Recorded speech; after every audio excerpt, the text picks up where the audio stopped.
And the caller was actually closer than I was to the bull, within 40 yards of this bull. So he bugles. The bull turns and charges my buddy. He gets within 10 feet of my buddy, antlers like towards my buddy, like he's charging. You are now tuning in to the Roughnecks podcast with your host, Cole Nixon. Much love. One last thing before we get into today's episode. A lot of people ask how they can support the podcast. Well, I have a couple easy ways. The first way is just listen and subscribe. And another thing you can do is go follow the Roughnecks podcast on social media. We're on Instagram, Twitter, TikTok, Facebook, and YouTube as well. If you get something out of today's show, then do me a favor. Share it with a friend. If you really want to go above and beyond to support the podcast, then head over to roughneckspodcast.com and get you some of that merch. I appreciate all of the support, but let's get into today's episode.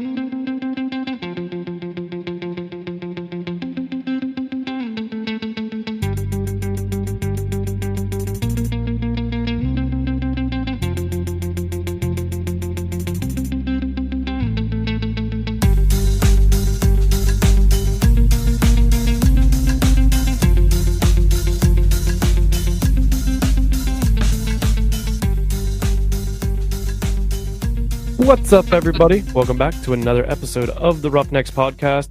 This is episode 123, and we're just going to jump right into it. I don't think I have any announcements or anything. So joining me today has been a guest that, once again, I have this usually pretty often, and it's mainly because of me, but a guest that I've been working on getting on for a while now. But Mr. Phillips, welcome to the Roughnecks podcast. Hey, thanks a bunch for having me. I know we've been, working on trying to get together to chat for a little while. Glad we can do it now. And it's the prime time right now, getting into fall. Exactly. This is the best time. It also makes it a little more difficult, I feel like, for both of us, being fall season, and some things are going on in the fall, which we'll probably get into talking about. But just to kick off this episode, I wanted to let you give a background on who you are for the people who do not know who you are. Yeah, my name is Billy Phillips. A lot of people know me as William Phillips on like Instagram and things like that, but my friends call me Billy. I'm an outdoorsman, have been my whole life. A lot of hunting and fishing and falconry, which I know we're going to get into a little bit later. I grew up in the DC area. I have a landscaping business, and we do government contracts in DC, so that keeps me really busy, but it also affords me the flexibility to kind of hunt when I want to. And so that's where it is. I've got a family, and everyone's involved in the outdoors in the family too. And like I said, I grew up in a hunting and fishing outdoors family, so it's not like a stretch for me to be an adult and be outside all the time. Yeah, we're gonna definitely get into the falconry part of things, but I want to kind of just talk about it since it just happened so recently. You just went on a nice little hunt. Kind of take us through what the hunt was and just kind of how the trip went overall. Yeah, so I just went on an elk hunt, and it's a hunt that I go on every year, over the counter, and in Colorado. And if I can give any advice to folks out there looking to do public land and things like that, the way that we did it worked out so well. I wasn't the one who initially set this up. A buddy of mine, Dale Gertz, actually set this up 25 or 30 years ago.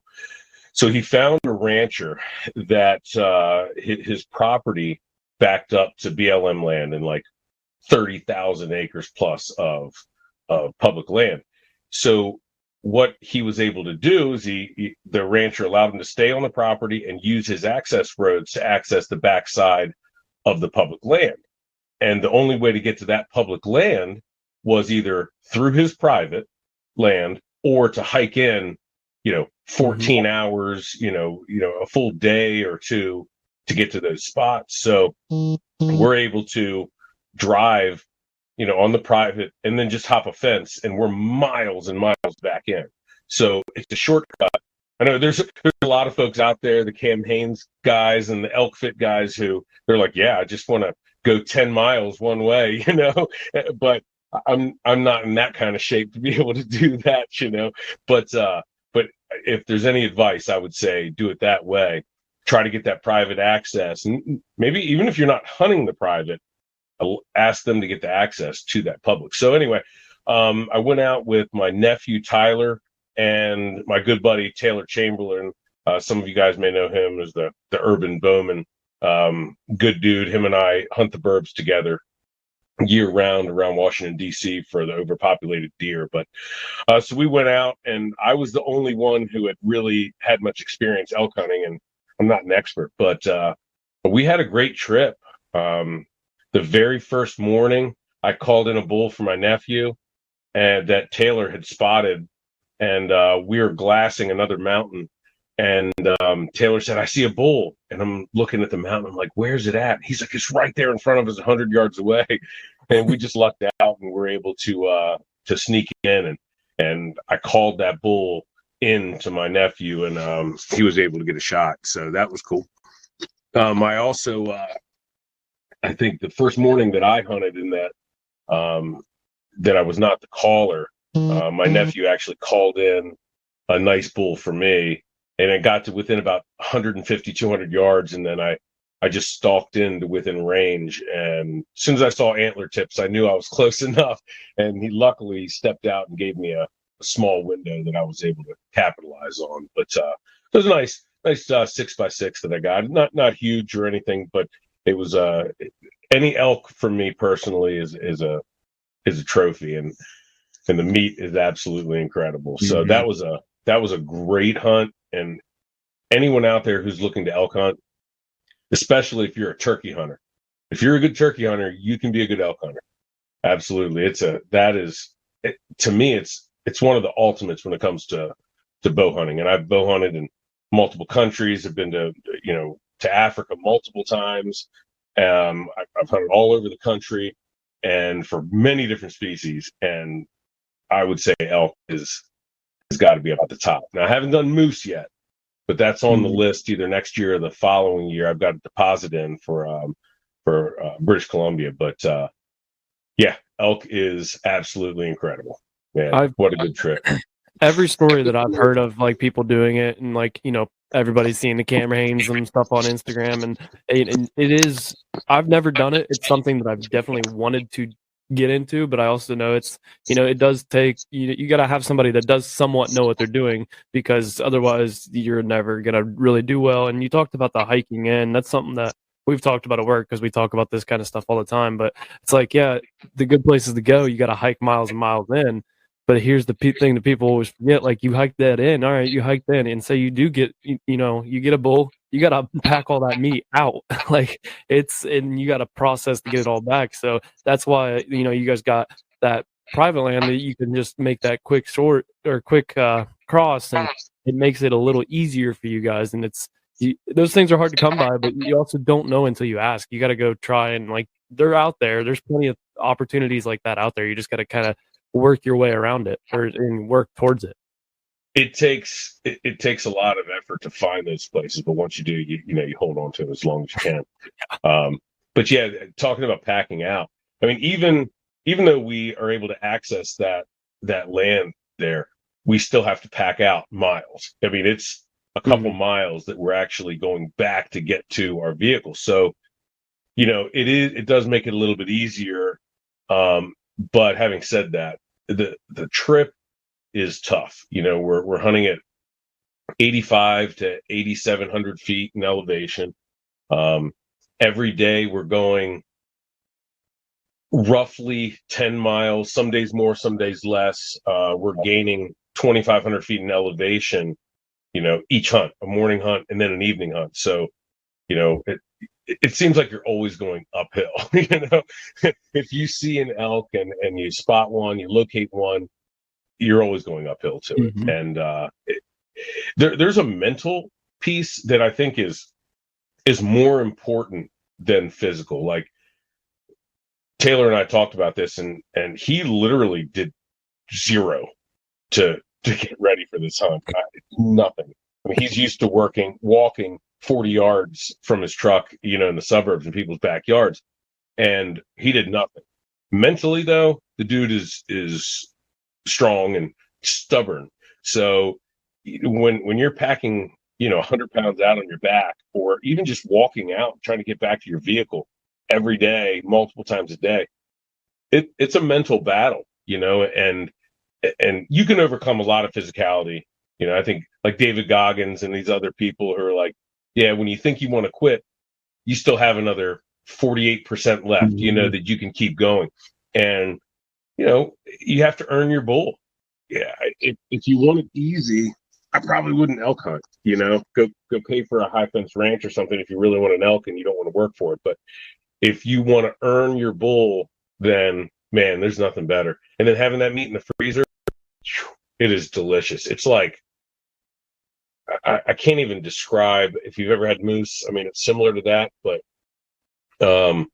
it's like sika deer, or it's like a beef that has a great flavor, but there's no, gamey taste or things like that. And I mean, it's better than whitetail. And I eat 6 or 7 whitetail every year. I wanted to talk about the elevation factor, because I feel like that's something that people sometimes forget about. Is where I've always heard stories, and I think what's his name, meat eater guy, Steve, I forget his last name. Ranella. Yeah. He talked. It's like once you hit a certain point, it's like you are breathing through a straw into a paper bag or something like that. Is that kind of true, or is there kind of? I mean, I've definitely heard there's elevation factors that play into that. Yeah, so I've never hunted above 9,000. So that's, the higher you go, the worse it gets, right? But still at 8,500 feet, 86, up to 9,000, there's definitely a noticeable difference, So I'm a flatlander, and I'm sitting right now at about 600 feet in elevation. Mm-hmm. So there's a huge difference. Now we fly into Denver, and you can immediately feel like, there's just a little bit less oxygen.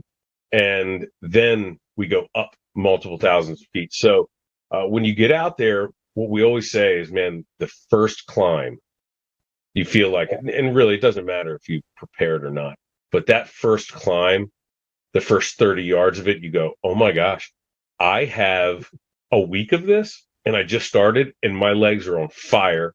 I'm breathing hard. My heart rate's, 170. And I'm like, this is going to be a problem. But it seems like the second or third day, you like maybe you get acclimated to it, or you catch a second wind, or maybe you just hear bulls bugling. So the motivation factor's through the roof. But that second or third day, the fifth or sixth climb, you're just ready to rock, and you go. It's still hard, but you definitely notice it. And one thing that I've done on every one of my elk trips is I pace myself. And that's kind of a cliche. People say, oh, pace yourself, don't burn yourself out.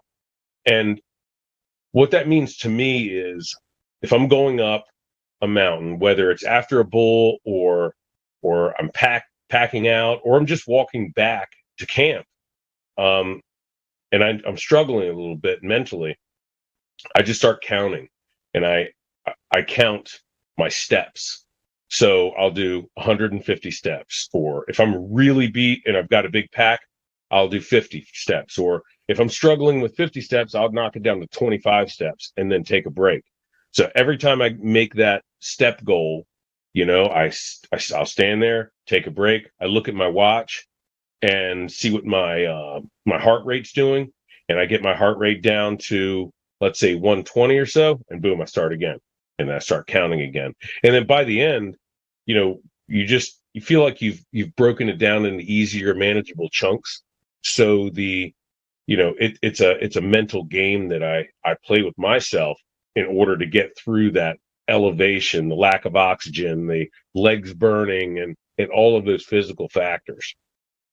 Yeah, you're almost combining the mental aspect of it with the physical aspect of it, because you set yourself a goal, you set that small goal, even if it is 25 steps, you don't want to stop before those 25 steps. Like, that's the mental part. You have to be mentally there, like, all right, it's just 25 steps. I'm just going to get there and do these 25 steps. And I've talked about it on this podcast a lot, where you have the end goal. Your big end goal is just obviously getting back and being done, but like, you have to have those small goals in between. You can't climb a ladder if the steps are super far apart. You have to have the small steps in order to get to the top, get to where you want it, or whatever the end goal is. And it's definitely probably not an easy thing to balance the mental along with the physical of that whole hunt. especially if you're not used to, like you talked about, getting acclimated, but like, and you said there's no way you can necessarily train for it, especially unless you like live in that kind of climate. Because like you can work out, you can go run, you can walk, you can do everything that you need to, but once you get into that different elevation, it's going to play a factor. It absolutely is. And where being in super shape helps is in a situation like this. Let's say it's an evening hunt, you're glassing, and you look over at the horizon and you see there's an hour until sunset, and there's a bull with a hot cow, and there's satellite bulls harassing, and they're going crazy. And they're, as the crow flies, a mile away. And you've got to drop and lose 1,000 feet in elevation, and then you've got to climb another 1,000 feet in elevation to get over to them. And you basically have an hour and 15 minutes to do it. Now, if you're not in fantastic shape, it's going to be difficult to get there in the time that you need to seal the deal.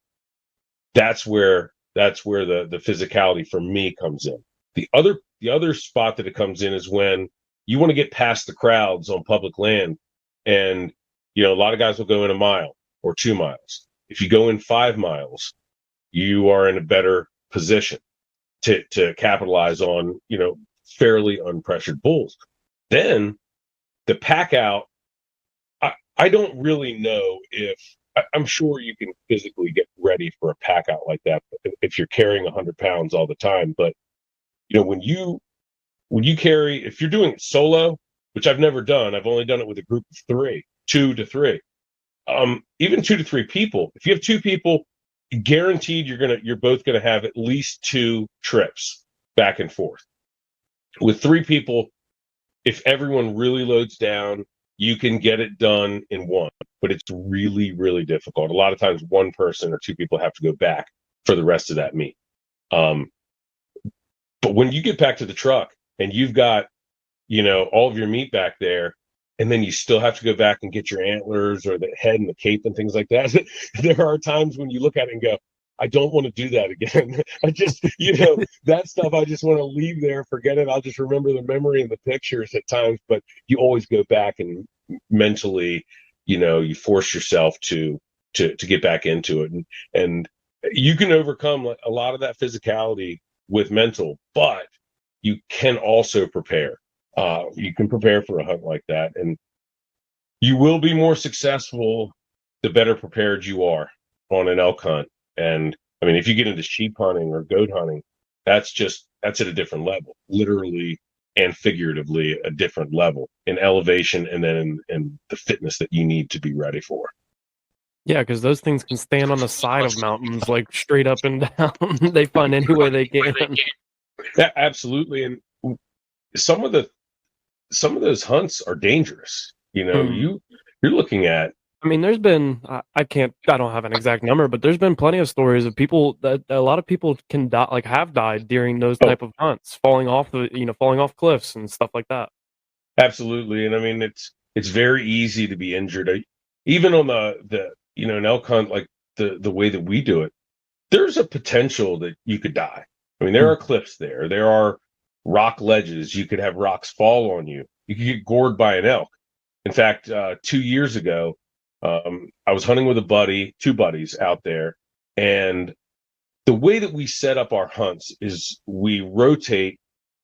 1 person is a caller, 1 person is the primary shooter. They're the A shooter. You have or we call them the A hole. You have the B hole. They're kind of like a backup shooter, and then you have the C, and the C is the caller. Well, the caller sets up. The A shooter kind of says, all right, I control the hunt. We're going to set up this way. I'm going to go over here. B shooter, just back me up. So on this particular hunt, we had heard a bull in this bowl at the head of this big long draw. And the only way to get to it was to drop all the way down to the foot of the draw at the creek, and then come up to work the thermals that were coming in our face that morning. So we got all the way up to this bull, and we were within 150, 200 yards of it. And I was the backup shooter, the B shooter, and the caller was down below me. The A shooter was out in front. And the caller started calling, and the bull comes out, and the A shooter actually got a shot but missed. And the bull kind of spooked a little bit and kind of heard something, but ran over to a place where I got a shot. And it was moving, and it was about to disappear. And I took a long shot, but I had to guess on the yardage, and it was a lot longer than I expected. I didn't have my rangefinder out, and just no time to range. So I guessed, and I shot under that bull. Well, when I shot, as soon as I shot, the caller actually bugled at the bull. And the caller was actually closer than I was to the bull, within 40 yards of this bull. So he bugles. The bull turns and charges my buddy. He gets within 10 feet of my buddy, antlers like towards my buddy, like he's charging. But my buddy was in this behind this aspen tree, and there was some like scrub oak that he was kind of hiding in. And the bull didn't see anything and turned and ran down the draw. Well, my buddy bugles at him again. Well, this bull stops on a dime, turns, and throws his antlers down and charges right at him. It gets to within feet. I mean, the antlers actually went around the aspen tree that he was hiding around. And I mean, it's charging and like trying to attack this bull that it can't see. And I don't know why, but the bull like kind of freaked. Maybe it caught a whiff or something, or didn't see a bull there within feet of him, and turned and ran and stopped and turned back around and lowered his antlers again at the bush that my buddy was in. And at that moment, my arrow hit him. And it luckily, I think very luckily, I actually spined him, and he dropped. And my buddy who's calling, he's screaming, shoot him again. And I just kept shooting. You know, I shot every arrow in my quiver except for one. And I ran down to him, and I'm about to shoot him again, and he expired right there in front of me. So I ran over to my buddy, because at this point I thought he had been gored, because just the angle that I was at, the antlers went into the bush that he was in. I'm like, he's gored, and you know, we're an hour and a half from the truck. You know, we're in deep trouble. I get over there, and my buddy stands up, and he is shaking like a leaf. He's sweating profusely, and he was completely unscathed. He didn't get touched. I couldn't believe it. So once we found out that he was okay, I realized, oh, I just filled my tag. I shot a bull. I was completely blown away that I had killed this elk, because I was literally just trying to shoot it to keep it off of my buddy Blaze.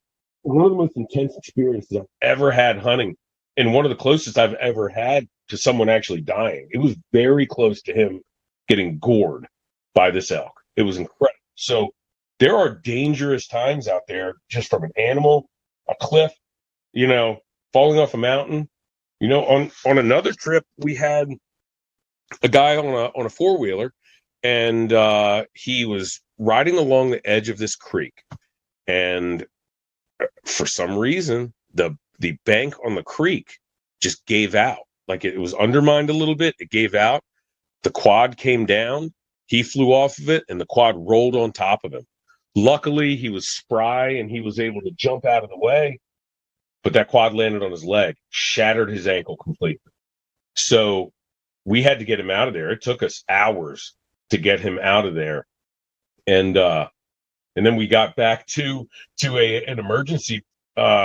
It was like a kind of an emergent care type deal, but it said emergency on the side of it. We walk in, and they're like, well, we can't do x-rays here. We don't even have an x-ray machine.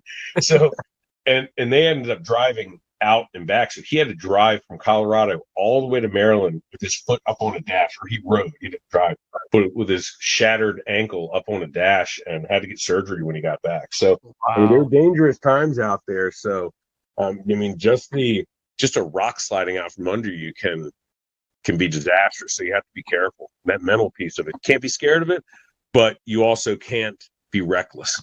Yeah, you have to be aware of your surroundings and the things that could happen. Because, yeah, man, like you said, a lot of times you're an hour and a half, hour plus into the woods before you can even get back to the truck or whatever. But that doesn't even involve going to the emergency room or whatever you can find to go to. Yeah, I don't think he got medical attention for like 6 hours. Wow. The shattered ankle. Yeah, and like I said, we're on public. When actually he was actually on private at that point. So we were that's right. He was actually on private land, and it still took us 6 hours to get him to an emergency center that didn't even have an X-ray machine. And that from our camp, it was only like a 30-minute drive to the emergency room. So it still took 6 hours. So it can be, those things can be dangerous, but for anyone looking to do an elk hunt and that worries you, I know the risks, but man, you got to get after it. You absolutely have to get after it if you want to go do something like that. And believe me, it's rewarding. If you can earn your bull out there, it's rewarding.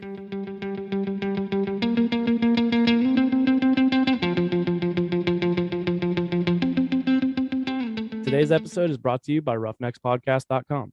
If you want to support the podcast, then head over to roughneckspodcast.com and grab you some of that Roughnecks merch. We have everything from t-shirts, long sleeves, sweatshirts, hats, and many more. Stay up to date on the website for new merch coming every couple months. You can place an order and it'll get sent directly to your door, and I don't even take any of the money from it. The money gets put right back into the podcast to continue to improve it for you. If you can't afford to buy some merch this time, then simply just subscribe to the newsletter, and it'll keep you up to date on all the new things that are coming. I appreciate all of the support you guys give. It doesn't go unnoticed. Let's get back to today's episode.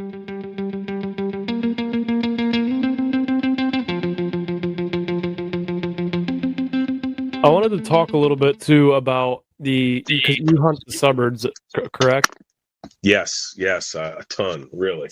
So, I mean, that's that's different hunting than what I typically do. I don't necessarily hunt the suburbs, but there's the suburbs around me that, like, it's the overpopulation thing, which is, I believe, something that you mentioned, and they allow bow hunting. They don't allow gun hunting, but bow hunting is, available for those because it just became too overpopulated. Deer walking down the main town, like right in the middle of downtown of the suburb. It's like, well, you might need to do something about this. They kind of just take us through what, how you got into hunting the suburbs and like why that became a thing for you, something that you enjoy to do, and what it's like. So after college, I moved to Atlanta, and for you guys you guys know the Seek One boys, and I'm good friends with them, and they do a ton in the suburbs as well. But when I was down there, I fly fished a ton. I've always loved hunting, but I lived like a couple miles from the Chattahoochee River, so I was in that river like 150 days a year. I fished a lot. I did some suburban hunting there, but I wasn't. I didn't really go through the process of really trying my hardest to get land. And I was like, well, I'm filling my time with fishing, and I had a good time. Then I moved back to the DC area, and I wanted to get really focused on bow hunting again. So I started to knock on doors, and man, I knocked on hundreds and hundreds and hundreds of doors. And I was teaching in an affluent area just outside of DC, and multi-million dollar homes scattered throughout for miles. And there were all these creek bottoms, in between these houses and HOA areas. And every time I drive through these neighborhoods, you'd see just gobs and gobs of deer.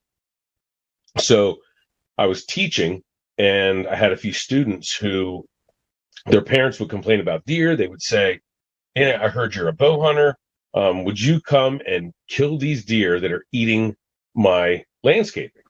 I said, "Yeah, absolutely, no problem." So the first place that I went, this fella had a bunch of holly trees that he had planted along his driveway, and they looked like palm trees. They were eaten 6 feet up. And these are holly trees. I mean, deer don't necessarily eat holly trees very often, but every single one of them had a browse line that was 5-6 feet off the ground. And I looked at it, and I'm like, oh my gosh, this guy has a major, major deer problem. And every time I went there for, 30 hunts probably, I killed a deer. Well, right off of his driveway, I noticed you know that definition of insanity. If you keep repeating the same thing and expecting different results, you're insane. Well, off of his driveway, there was this embankment that dropped off into this creek bottom, and I looked, and there were probably 50 or 60 holly trees that had been eaten all in the same pattern, and he would just rip them up, throw them down into this gully, and then replant new ones, and then rip them up and throw them back down into the gully when they were destroyed. And it was just this giant waste of money. I mean, people putting hundreds of thousands of dollars into the landscaping to have it decimated within a few weeks by deer. So that kind of started, and then it snowballed from there. People contacted me. I found other places, and it turned into it really turned into a little bit of a problem, because I would have landowners calling me, begging me to come out and hunt. And I'm already hunting. I'm hunting another property that's overpopulated. They're like, please come out. Please thin these deer out. And I got other buddies involved, and we shot a lot of deer in those areas. And it really snowballed. It wasn't something that was very difficult to get into, probably because I really don't care if someone tells me no. I'll just go find someone else. It doesn't really affect me. I would go and I'd dress, fairly nicely, and I'd speak to the landowners and ask them about their problems, and with deer and things like that, and ask them if they would allow hunting, and they'd say yes or no. And I did have some people who were, threatened to call the police on me just because I asked them if I could hunt there. But in general, even if they were completely opposed to hunting, they would say no thank you. It's just a no, and knock on the next door. And a lot of times those things snowballed from there. And I've been hunting the burbs since 2005, and it's been awesome. Now, it's a lot easier if you want to get into suburban hunting if you focus on antlerless deer. If you're just looking to shoot monster bucks in these suburban areas, it's going to be a little bit more challenging. And you're going to have to be, you won't have as many properties and many opportunities, but I mean, you're targeting specific bucks. I have a few techniques for doing that. Me personally, I mean, I've shot oodles and oodles of deer, and I'm not really, I love shooting big bucks, and I do it, I try to shoot, one or two every year, but I'm not one of those guys who's 100% focused on, I've got to shoot a 200-inch buck. It just doesn't really resonate for me. I'm not that obsessed about a single animal. I'd rather go out and hunt and enjoy myself. And if a deer comes in and I'm excited about it, I'm going to shoot it. Or if a doe blows at me, oh, she's cooked. I'll go that's a deer that I will go after as hard as I can. If I get busted by a deer, I'm shooting. But that's the way that I got into it. There's a lot more competition now. There's a lot of people who are out, suburban hunting now because, of the things that we've done on Hunt Urban and the Seek One guys. And there's a lot of people all over the country because, I mean, there's opportunities out there to definitely do it. And if you just want to get the opportunity to hunt, in a suburban area, start out, working that antlerless angle and saying, hey, I'm helping with population control. The bucks are there. They're going to come by. So, at least that's an in for any of the listeners who would like to get into it. Yeah, a lot of people I don't feel like realize there is overpopulation issues. All around the country in areas where there shouldn't be an overpopulation. There's not as many people hunting anymore today. I feel like I could be completely wrong about that, but I feel like the hunting has definitely decreased, and they're starting to push into these areas to where deer are smart. They're going to go to the area where they don't necessarily have the pressure, but still have the resources, the food resources to eat. But it's the one thing I really like that you talked about was, hunting and like enjoying yourself. That's what hunting is all about, really. Like it's very rewarding to, knock down a big bull or a nice 200-inch deer or whatever. And it's even rewarding to shoot the antlerless deer. But, it's all about getting in the woods, spending time out in the woods, and just, being able to actually relax and enjoy yourself. Yeah. And for the folks who strictly big buck hunt, that's enjoyable for them too. And Mhm. I'm just not the type of guy who knocks other people for hunting. I just, I like to enjoy it the way that I do. And I prefer to hunt, with a bow. I do try to take trad equipment out every now and then, at least a couple times a year. But usually on, bigger properties and things like that. But, okay, I've got no problem. I have no problem hunting with a rifle, with a muzzleloader, a shotgun, a bow. I mean, a crossbow. I've killed deer with a crossbow before too, and I prefer hunting with a vertical bow. But I don't really knock anyone for getting out and doing it. And you mentioned there are fewer people hunting, and that goes along with this big debate that has gone on over the past year about the overabundance of hunters on these public lands. You have the hunting public that's out there, and the meat eater guys who are really pushing public, and there's so many people out there who are accessing public land now. And it's great because we're increasing the number of hunters, but now that public land's being a little bit overrun, and people are even complaining and saying, "Oh, we need to stop encouraging people to hunt public land." I'm taking a different perspective on that, and what I think has happened is I don't think people have necessarily lost interest in hunting. I think they've lost their hunting properties more. How many people do you know I used to hunt that farm over there, and now it's all houses, it's all townhomes, it's a community now. So they lost hundreds of acres of hunting land. It was their one sole place that they hunted. So, well, now I don't have a place to hunt anymore. So I get out of hunting. I don't hunt anymore. I'm done with it because it was easy. It was fun. It was relaxing. Now I don't get to do it anymore. If they want to be revived and get back into hunting, it's difficult to find private access. So the only option you have is public. The public lands are not growing. And private lands are shrinking that you can possibly hunt. Enter in the urban setting where you do have the opportunity at least to hunt whitetails. So I would advocate more private landowners opening, their places to hunt, maybe working with the state. If the state can get, some grants or some type of agreement, whether it's a tax break or subsidies that will help these landowners. I know they do it out west for farming. If you go into Wyoming and you want to antelope, hunt for pronghorn antelope, most of the quote unquote public land and walk-in areas, those are actually private lands that, the government works with these private ranchers, because the ranchers want the antelope thinned out because they're eating all the alfalfa in those pivots that they're trying to feed their cattle with. So there can be win-win situations there. But that access, I think the private land that's shrunk, these farms that are developed, that's what's hurting the hunting numbers, in my opinion, more than anything else. Yeah, I actually work with a guy who, he's in his 50s and he's grown up, always hunting. It's just what he grew up doing, and he hunts public land because he lives in an area where he can't just go out in his backyard and hunt. I'm lucky enough that my sister lives on 60 acres and it's all wooded, so I got lucky with that. But he doesn't, so he hunts public land, but he's like, I have. You always have those people that are coming in.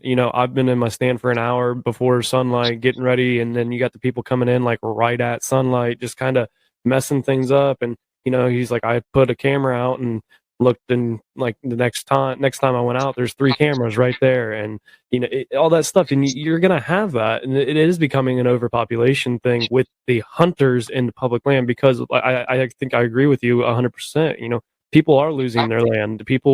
Farmers are developing, and I mean, we see it in our town. We got Intel coming into Pataskala, and a farmer pretty much sold all of his land, and I mean, he's set for a long, long time, and his grandkids are set for a long time with the money that he got from the payment, or from the land. But it's they're right there. You just anymore when I go back to my hometown where I grew up, I look at it and I'm like, it's more and more developed every single time I come back, even if I'm gone for a month or a week. It seems like there's more and more that just keeps getting developed.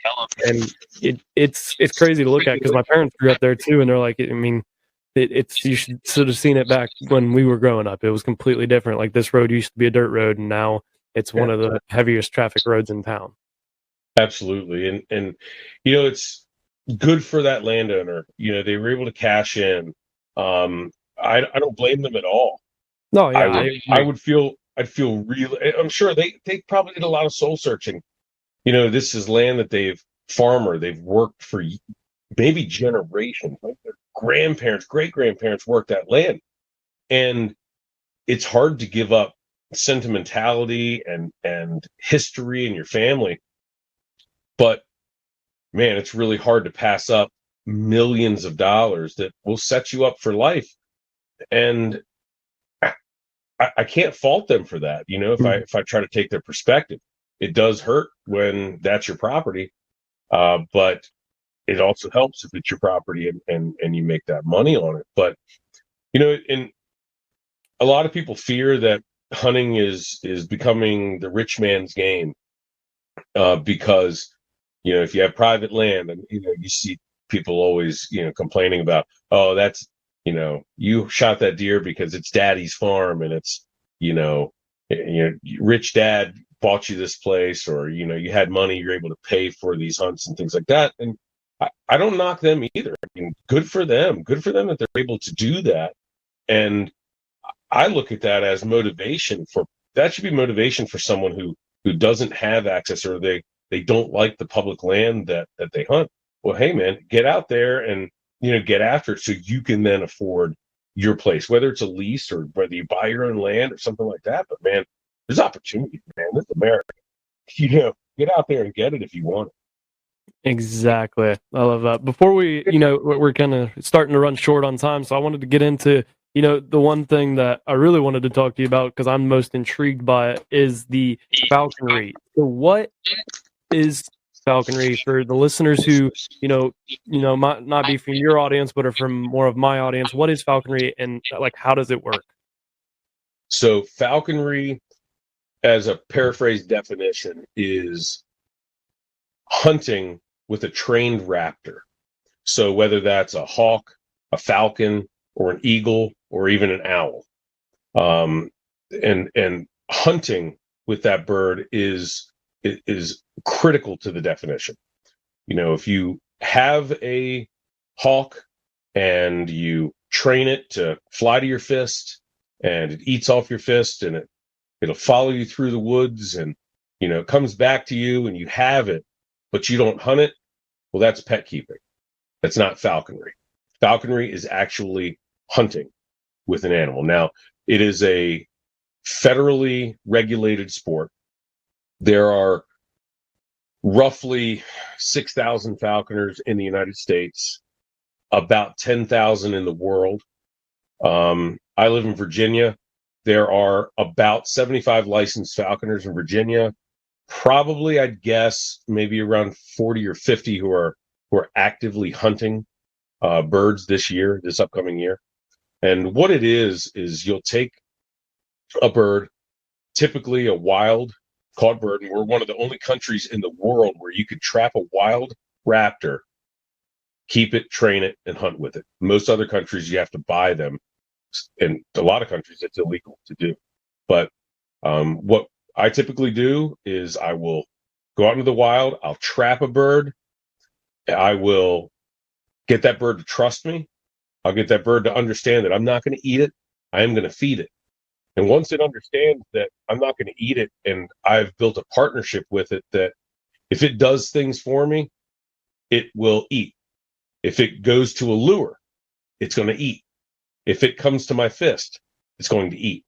Once I get that trust and I can take it outside and it will fly to me, to my fist, and eat off my fist, well, then I can start hunting.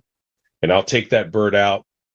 And I'm skipping over a lot of steps because it's very, very complicated and there's a lot of baby steps in there. But I'll take that hawk out. Let's say, in fact, right up here is a picture of a red-tailed hawk going after a rabbit. I'll take that hawk out into the woods and I'll get it to follow me from tree to tree. And I'll try to flush game. I'll take it to an area where I know there's a ton of rabbits. It's difficult to not step on a rabbit. There's so many. And that hawk will understand that, wow, if I follow this guy, he's either going to feed me or he's going to flush squirrels or rabbits for me. And then that bird is hardwired in. When it sees prey, it attacks, and it goes and hits them. It'll kill them. Now, people ask, well, does it retrieve these animals to you? No, because a rabbit weighs more than a red-tailed hawk does. A big red-tail might weigh 3 pounds. Most of them are 2 pounds. And squirrels, again, it can't necessarily, a really big red-tail might be able to fly with a small squirrel, but usually they're going to grab it on the ground. And then there's a process of me walking up to it. And since I've built that trust, it will allow me to come over and I can trade it off. I can give it a piece of meat and then use a little bit of sleight of hand and take the game, hide the game. So it's focused on the food that's, on my fist. It lets go of the game. I block the game from the hawk's view, and I put it in my bag or my vest so it doesn't see it. And then I can go on and continue hunting, or I can go and hunt the next day. And then I've got game in the bag. The hawk ate, and then we go out the next day and we do it again. There are other ways that people practice falconry. For example, if they actually are using falcons, they may take that falcon and, like, let's say a bird dog, and they'll have a bird dog out west, and they're hunting sage grouse, for example. And they'll send their dog out, and their dog will go on point, and then they will take their falcon out. They'll take the hood off. The falcon will fly. The falcon will go up 1,000 feet, 1,500 feet in the air, and it will do what's called waiting on.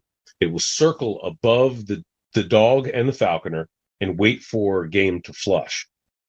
And then you go over, flush the grouse or the pheasant or whatever it is, quail, and then that falcon comes in on a dive.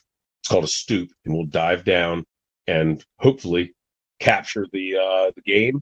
And then the same process of trading off happens, and it's exciting. It's absolutely one of those very primitive sports that dates back at least in recorded history 6,000 years, but most likely it goes back farther than that, 4,000 to 6,000 years. There's debates on that, but most likely it's been going on, since we started, really domesticating animals.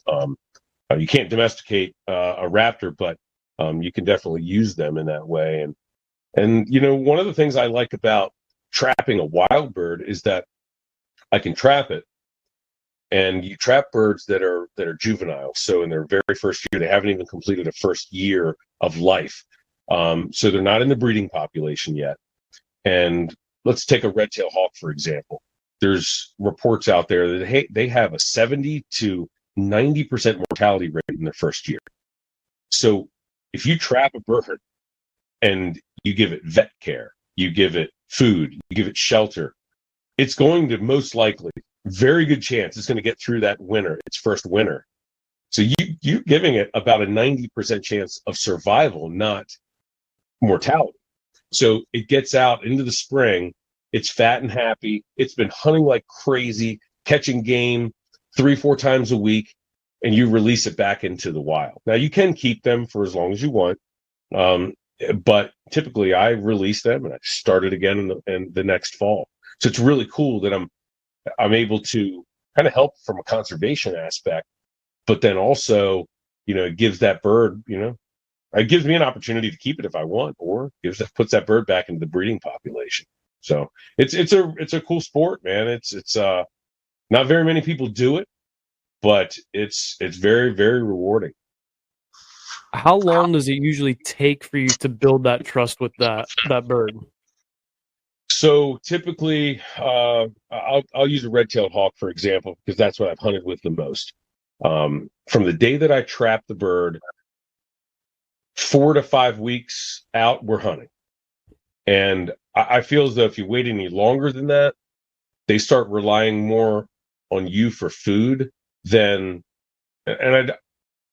they won't lose their ability to hunt, but they're not as sharp to hunt. If you do it too early, like let's say within a week or two, then they're a little bit too wild. You haven't built enough of a bond with them, not really a bond. A bond is the wrong word. You don't bond with them like you would a dog or any other animal, any domesticated animal at all. It's more of a partnership. So it's a trust and a partnership. So once you start building that, you just take those baby steps. But I would say at a minimum that I would go out would be 3 weeks, maybe 4 weeks. I think 4 to 5 to 6 weeks is kind of that magic area, that magic window. And every single hawk is different. Once you know that, they're going to follow you through the woods, you should be out hunting, and there's some falconers out there who are afraid to lose their hawks, and it does happen. And if you're a falconer, most likely you've lost a bird, and they've gone off, whether they were fat and happy and they just decided, you know what, I don't really need to hunt. I'm just going to go find a place to roost, and you lose track of them. You can't find them. That does happen, and it doesn't really matter. I mean, they can hunt on their own, so it's not like they're at a detriment. They don't need you to be out there, and they can fly away whenever they want. But they choose to stick around because they know it's a partnership. They look at you as, one, a food source, and two, a game source. They're like, wow, all I have to do is follow this guy, and rabbits jump out from under his feet, and I get to kill him, and I eat, and I get full. It's win-win for me. So, they're not really, I don't think they're as cognitive, as a human is or anything like that. They're not like super intelligent beings, but they know and they learn very quickly that, hey, this is a good relationship and I'm going to stick with it. What you mentioned red-tailed hawk a lot. Is that usually, you said that's typically what you use? Is that the specific bird that you like to use? Because I know that you mentioned, a lot of different types of birds that you can use for it. Is there a reason that you use red-tail more, or like what is your favorite bird to use and why, kind of? Yeah, that's a great question. A lot of folks will get into falconry because, they just think an owl is so pretty and they want to have an owl, or an eagle is the most beautiful thing ever and I want an eagle, or whatever the case may be, whatever their favorite animal is, favorite bird is. If you're going to get into falconry, one of the most important things to have is suitable game for the bird that you're going to fly. In my area, rabbits and squirrels are abundant, squirrels especially. And one of the best birds to use for a squirrel and for rabbits is a red-tailed hawk. Goshawks are another excellent. Goshawks are incredible. They're very versatile. You can hunt quail, ducks, geese. I've got a buddy whose goshawk has taken wild turkey before. Everything all the way down to a bobwhite quail and a sparrow if you want. So, but a goshawk it's like a souped up Ferrari. That's a real challenging bird. You really have to know what you're doing with a goshawk. Red tails are very forgiving. They're easy to hunt with, and the game is all around me. If I was out west and I lived out, let's say in Wyoming or Montana, and there's sage and prairie out there, you could definitely hunt with a red tail out there for jackrabbits and rabbits and things like that. But I would hunt grouse. I would hunt, upland game with a falcon or a goshawk. So it all depends on what game is around you, what's plentiful. Because, let's say you have a farm that's, I don't know, let's say 50 acres, and you're hunting that farm for rabbits and squirrels 5 times a week. You're going to burn that area out very, very quickly, even with a red tail. With a goshawk, you're going to catch game with a goshawk 2, maybe 3 times every single time you go out. You can hunt with a goshawk for 6 hours straight and just keep catching game over and over and over again. So you can really, if you wanted to, with a goshawk, you could wipe out a rabbit field. You really could, especially if you have a dog involved. I mean, you can really knock the population down. So you need to have a ton of places to hunt. Like I have 50 places that I can squirrel and rabbit hunt, and that's just within 20 minutes of my house. So you have to have an ample supply of game to be able to do it. And red tails, for me, around here, that's what I can use, and that's why I've chosen to hunt a red tail. More forgiving, it's great on squirrels and rabbits, and I like them. They're pretty. They're cool. Yeah, I've seen the pictures on your Instagram. They are like super awesome looking birds. Is a dog typical? Like, is that a typical thing, or is that kind of just like an option? Like, obviously, it's an option that everybody has, but is it like, do most people use dogs, or is it kind of a preference? It's definitely a preference, and it depends on the game too. I mean, if you want to hunt grouse or quail, you better have a dog and have a good pointer. If you're hunting rabbits and squirrels, I mean, you can go out and bust brush, get through those briars and get your brush pants on. And I mean, I'm full head to toe, in Carhartts and brush pants and brush clothes, when I'm going after rabbits. A dog makes it a lot easier, and for a lot of older falconers who are rabbit hunters, they'll use mini Dachshunds. I mean, not even just older hunters, but anyone, who really wants to up the ante and get more game. A dog's just another tool, and they're going to help you. And it's also fun. I mean, for anyone who's done any dog training, whether it's for waterfowl or upland or whatever, it adds a different aspect to it that's rewarding. It increases your chances. I think it's more rewarding. I have a Jack Russell that I use, and he's a little monster. I mean, he's an absolute monster when it comes to anything that's smaller than him. And even if it's another big dog or anything like that, he's ready to go. But I mean, he's tiny, but just ferocious when it comes to game. But then a hawk, he's been hit by a hawk a couple times, and he learned at a very young age, I keep my distance from every red tail that I see. I'll flush it for them, and he'll even help the hawk hold a rabbit or a squirrel, but he keeps his distance without a doubt. But they increase your odds. They help out a ton, but it's not necessary. I guess one of the questions I meant to ask, like at the very beginning of us talking about this, was like, how did you get into it? What sparked your interest to get into it? I read the book by Gene Craighead George called My Side of the Mountain, and it's like one of those books that every young kid, preteen boy should read. It's about a kid who lived in New York City with a family, and he was like one of 9 kids. He ran away from home, went to the Catskill Mountains on this family property, and tried to live off the land. And he got a peregrine falcon out of a nest and trained it to hunt. And that's how he lived, in the wilderness by himself. There's no amenities whatsoever. He had a penknife and flint and steel and his wits and his knowledge, and he lived off the land. And man, when I read that when I was like 10 or 11 years old, I knew, I'm like, that's what I'm going to do when I get older. I'm running away. I'm going to the mountains. I'm getting a hawk. And I contacted the Maryland DNR, and I said, I want to purchase a peregrine falcon. How do I do it? And they said, whoa, hold on a second. First of all, you need to be 14 years old. You need to go through a process. And I said, well, I'm 15. I was like 12, and they sent me the packet.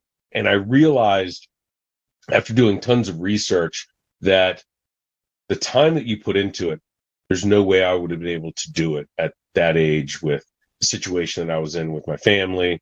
And I had a supportive family, but I was wrestling then at a very competitive, level. And so I just knew I didn't have time, but I knew one day I would do it. And when I became an adult, I got settled in, got a place where I was able to build facilities and have time to dedicate to it. That's when I went full bore and put the time into it and did it. And if anyone really wants to do it, they'll do it. It's like anything else. If you really want to do something, you're going to find a way, to do it. And I've been doing it ever since. It's been a blast. Man, I really appreciate all the hunting talk that we have, but we're going to move into the final segments of the podcast before we get too far or too late. So I have a question that I ask all of my guests, and it's a very fun question for me. I enjoy asking it because I always get some unique answers. But if you could go back in time and tell your 16-year-old self one thing, what would it be? Oh boy, focus a little bit more on the important things in your life. And I don't necessarily mean family, even though that is absolutely critical, I'm a faith-based guy. God is number one. Those things are obviously important, but what I mean is the things that will set you up later in life. Focus on those, like your discipline, your dedication, your determination. My dad always talked about that, the 3 Ds, discipline, determination, and dedication. If you can put those into your life and start that at 16 years old, you are going to set yourself up for, I guess, a more fulfilling life, and you're going to be a lot happier for it. You're going to have struggles, but if you have those three, you're going to be able to get through those difficult times a lot better, and you're going to have a better relationship with yourself. If you're a faith-based person, with God, with your family, and you'll be more fulfilled. So the 3 Ds: dedication, discipline, and determination. I've never heard that, but I really like that. That's my old man. He's my dad is a boss. Check out his Instagram. I think it's Bill P57. I believe he followed me. Dude, his trophy room, his game room is incredible. He probably has 60, 70 mounts in his game room. It's like a 3-car garage. It's got, you name it, from water buffalo to elk to mountain goats to mountain lions to, he has, full mounted male and female lion over Impala. He's got, and my mom has a world-class full mounted sable. He just got finished with a muskox hunt. He's really has some experience when it comes to hunting, and he's hunted all his life, and he's known that's what I want to do. And I just, believe me, I've modeled myself after him and my grandfather, his father, and when it comes to hunting and things like that, and when it comes to the 3 Ds, I think he probably learned that from my mother, because she's strong, and she's tiny, 5'0", and she's a fireball. And she's really an impressive human being. When it just comes to all around, dedication to your family and to, and to being a good person. But yeah, if you want to follow somebody, my dad he's the man. I'll definitely give him a follow. But with that moves us into the best segment of the podcast, which is Motivation Monday.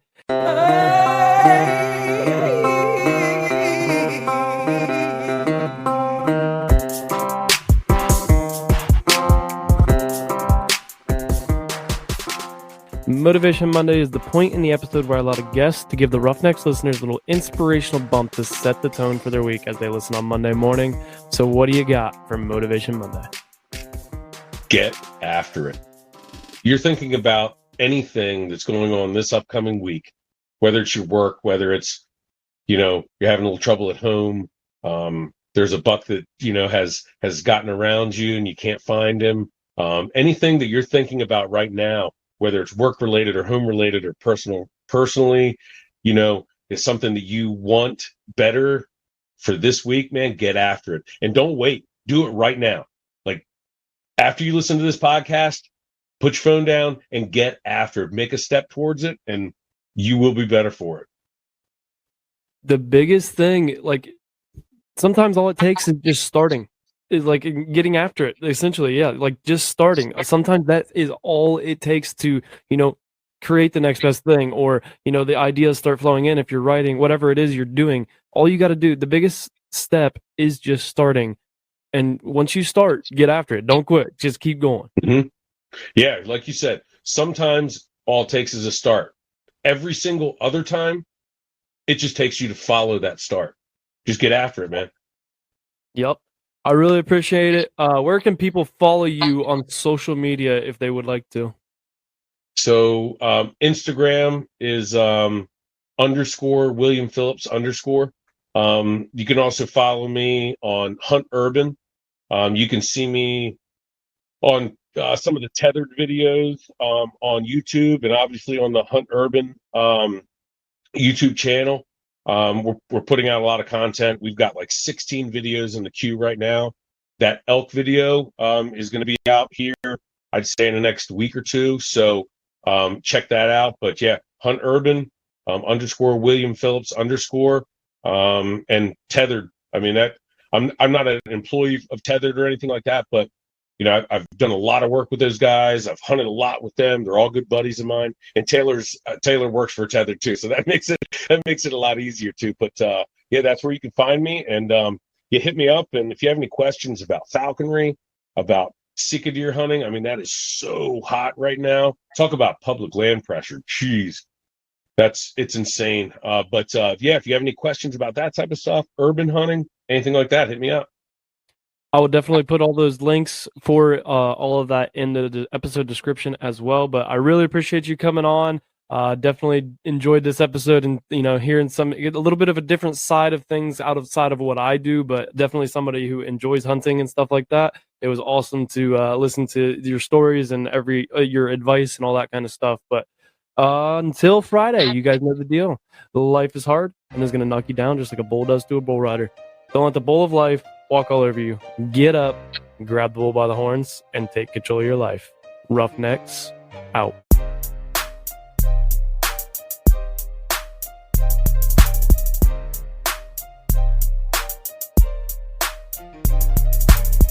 Thank you all for tuning in to this week's episode of the Roughnecks Podcast. If you like today's episode, then be sure to subscribe, rate, and review, and share it with a friend if you got some value from it. Head over to social media and follow the Roughnecks Podcast on Instagram, TikTok, Twitter, Facebook, and subscribe to that YouTube channel. Don't forget to get you some of that merch by heading over to roughneckspodcast.com and subscribe to the newsletter while you're there.